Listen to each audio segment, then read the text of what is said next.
The MSG foundation ने नए वर्ष पर शुरू की एक अच्छी पहल। बच्चों की पढ़ाई का उठाया बीड़ा और बच्चों में बांटी खुशियां। आज के इस 9 वर्ष के कार्यक्रम में मुख्य अतिथि के रूप में उपस्थित हुई प्रज्ञा मिश्रा और बतौर अतिथि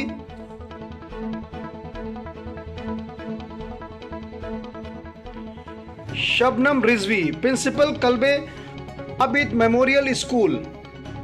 तेज तर्रार प्रज्ञा मिश्रा ने बस्ती के बच्चों को बांटी पेंसिल, किताबें और रबर। बच्चों ने ये उपहार पाकर उनके चेहरों पर आई मुस्कान।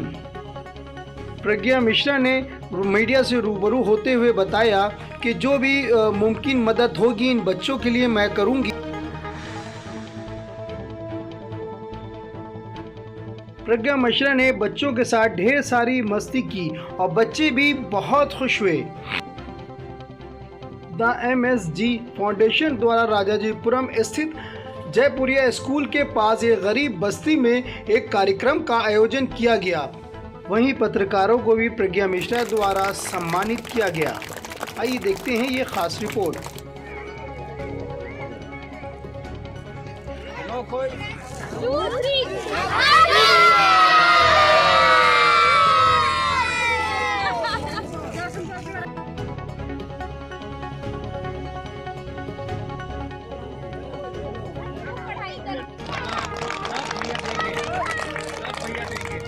प्रज्ञा जी, आज आप मुख्य अतिथि के रूप में आई हैं और कहाँ पर आई हैं, किस तरह का कार्यक्रम है? देखिए, मैं लखनऊ में राजाजीपुरम के पास जयपुरिया के पास एक बस्ती है जिसके बारे में मुझे भी नहीं पता थी, हमारी नज़र में भी नहीं थी, लेकिन ये सादिक जी हैं, MSG फाउंडेशन है इनका, तो यही छोटे छोटे बच्चों के लिए उनकी मदद कर रहे हैं अपनी फाउंडेशन की सहायता से। तो ये बस्ती में जब मैं आई तो मुझे यकीन ही नहीं हुआ कि हमारे राजाजीपुरम में एक ऐसी बस्ती है जो हम जैसे पत्रकारों के नज़रों से छूट गई है। तो मुझे देख के बड़ी हैरानगी हुई और मैं इस बात का पूरा ध्यान रखूंगी कि यहाँ के बच्चों के लिए मुझसे जो भी मदद हो पाए वो मैं करूँगी। और साथ ही साथ MSG फाउंडेशन जो इनका है तो इसके लिए भी मैं पूरी सहायता करूँगी। इनके साथ हूँ, इनके साथ खड़ी हूँ, जो भी इनको ज़रूरत पड़ेगी मैं हमेशा खड़ी रहूँगी। और इन बच्चों के साथ तो मैं बिल्कुल देना चाहिए, क्यों नहीं देना चाहिए भाई। सरकार का काम ही यही है कि उनकी सत्ता में कोई भी एक बच्चा भी किसी भी ज़रूरत से छूटा ना हो। तो पढ़ाई, शिक्षा सबसे बड़ा अधिकार है हर बच्चे का, तो ज़रूरत है भाई कि सरकार की नज़रों में भी जाए और इस तरह की बस्तियों का वो कल्याण करें।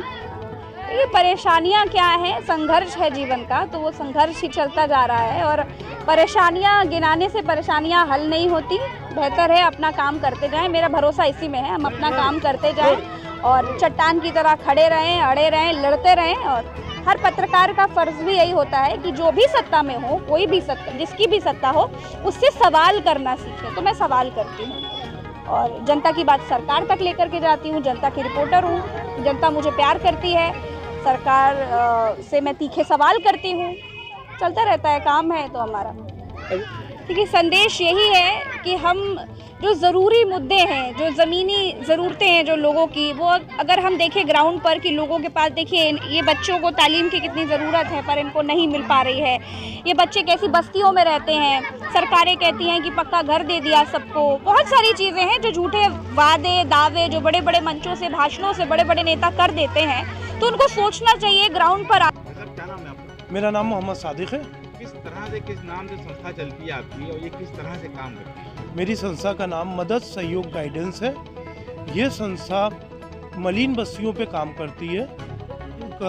काम करने के साथ साथ पढ़ाई पे हम लोग मेन काम करते हैं और मेडिकल सर्विसेज पे। कोशिश यही रहती है कि फर्स्ट प्रायोरिटी मेरी है एजुकेशन पे हम लोग काम करें, जिससे भारत का भविष्य चेंज हो, बदले। आज इन बस्ती है, यहाँ ये लोग असम के लोग हैं और इन बच्चों के लिए मैंने अभी एक हफ्ता पहले आके देखा था। इन बच्चों को कुछ तालीम के लिए कोई सुविधा नहीं थी, तो मैंने यहाँ पे कल से इंशाल्लाह मैं कोचिंग स्टार्ट करूँगा। क्या नाम है आपका और इस संस्था में क्या पद है आपका? मेरा नाम आलम रिजवी है और मैं MSG फाउंडेशन यानी मदद सहयोग गाइडेंस फाउंडेशन में एज अध्यक्ष हूँ। आज यहाँ पर कार्यक्रम हुआ था और कौन मुख्य अतिथि के रूप में यहाँ पर शामिल हुआ? यहाँ पे प्रज्ञा मिश्रा जी हैं, जो कि आप लोग सभी लोग जानते हैं कि वो ऐसी बेबाक पत्रकार है। हम लोग ऐसे ही लोगों को संस्था से जोड़ते हैं और लेके चलते हैं जो कम से कम गरीब लोगों की आवाज़ आगे तक पहुँचा सके। तो एक ऐसी जर्नलिस्ट को बुलाया था जिनको सभी लोग जिनका चेहरा जानते हैं। ये आपकी संस्था कितने सालों से काम कर रही है? ये संस्था कोविड से पहले ये कोविड से ही शुरू हुई है। मान लीजिए कोविड से ही शुरुआत इसकी हुई थी। सादिक साहब ने इसकी शुरुआत की थी और शुरुआत बहुत छोटे स्तर से की थी, बिस्किट दालमोट से, और गरीबों की मदद उस तरीके से। जब भुखमरी लोगों की थी तो ये खाना वगैरह ले जाते थे और ये आज इस तरह से संस्था आगे